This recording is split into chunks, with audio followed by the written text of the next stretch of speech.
Hi student, आज हम लोग इस क्लास में मैक्रो इकोनॉमिक्स का second chapter basic concepts of macro economics के बारे में पढ़ेंगे। तो basic concepts of macro economics में जो पहला टर्म है डोमेस्टिक टेरिटरी और इकोनॉमिक टेरिटरी, उसको हम लोग देखेंगे कि डोमेस्टिक टेरिटरी क्या है।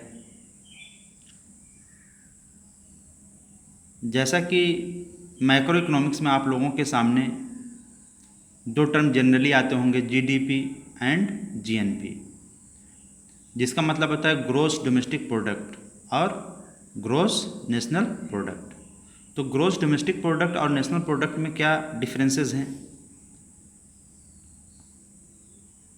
उसको हम तभी समझ सकते हैं जब हम लोग बेसिक टर्म को समझेंगे या बेसिक कॉन्सेप्ट्स को समझेंगे।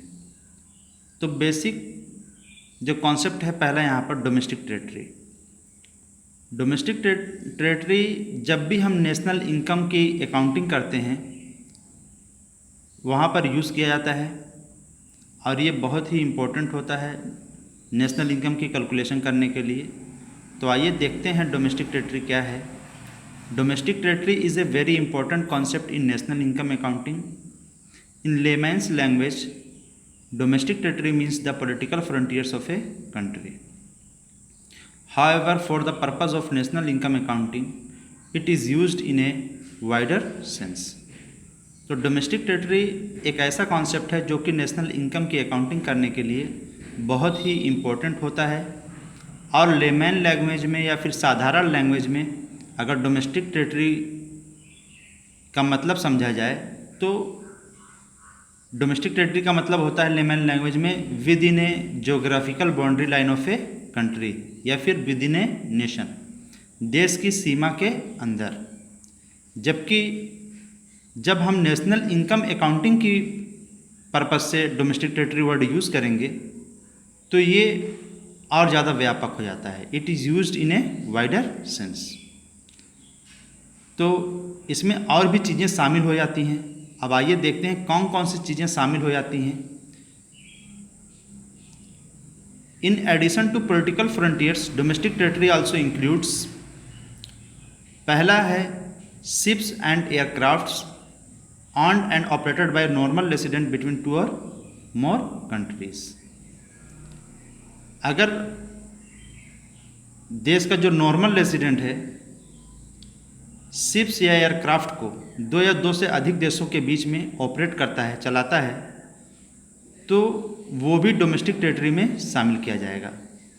एग्जाम्पल के तौर पर planes operated by Air India between Russia and Japan are the part of domestic territory of India. अगर हिंदुस्तान का रहने वाला कोई भी पर्सन रसिया और जापान के बीच में जहाज़ को ऑपरेट करता है तो वो डोमेस्टिक टेरिटरी माना जाएगा, इंडिया की डोमेस्टिक टेरिटरी माना जाएगा उस चीज़ को, क्योंकि जो पर्सन है वो नॉर्मल रेसिडेंट कहाँ का है, इंडिया का है। अब इसका जो दूसरा है, दूसरा fishing vessels, oils and natural gas rigs, floating platforms operated by the resident of a country in the international water where they have exclusive right of operation. इसके अलावा जो दूसरी चीज़ है fishing vessels, oil and natural gas rigs and floating platform.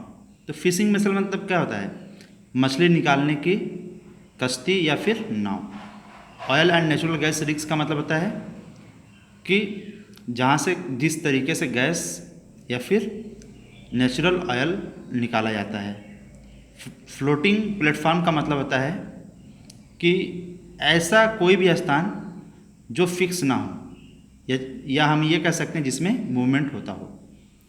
अगर ऐसी जगहों से किसी भी पर्सन को या रेजिडेंट को नेचुरल रिसोर्सेस एक्सप्लोइटेशन करने का अधिकार हो, जैसे मछली निकालने, अगर कोई हिंदुस्तान का रहने वाला व्यक्ति हिंद महासागर से या फिर किसी ओशियन से गैस या फिर ऑयल को निकालता है तो वो डोमेस्टिक टेरिटरी कहलाएगा, हिंदुस्तान की डोमेस्टिक टेरिटरी कहलाएगा। यहाँ पर एग्जाम्पल के तौर पर हम लोग देख सकते हैं, fishing boats operated by Indian fisherman in international waters of Indian ocean will be considered a part of domestic territory of India.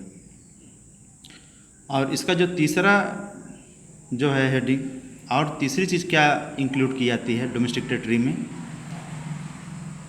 Embassies, consulates and military establishment of a country located abroad. अगर हमारे देश के कुछ government officers या army forces देश की सीमा के बाहर किसी दूसरे देश में रह रहे हों तो वह भी हिंदुस्तान की डोमेस्टिक टेरिटरी में शामिल किया जाएगा। इंडियन, अब यहाँ पर एग्जांपल देखते हैं, Indian embassy in Russia is a part of domestic territory of India. तो यहाँ पर एग्जांपल लिख दिया गया है कि अगर हिंदुस्तान की एम्बेसी कहाँ पर लोकेटेड है, रसिया में, तो वो हिंदुस्तान की डोमेस्टिक टेरिटरी में इंक्लूड किया जाएगा।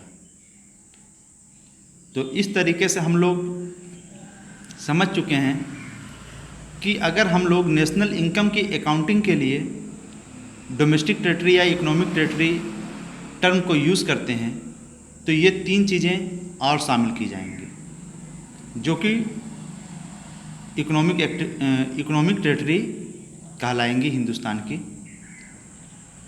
और मैं उम्मीद करता हूँ कि आप लोगों को डोमेस्टिक टेरिटरी या इकोनॉमिक टेरिटरी वर्ड्स जो है सही तरीके से समझ में आ गया होगा। हम लोग नेक्स्ट वीडियो में डोमेस्टिक टेरिटरी में कौन कौन सी चीज़ें शामिल नहीं की जाती हैं इसके बारे में स्टडी करेंगे। Thank you very much for watching this video.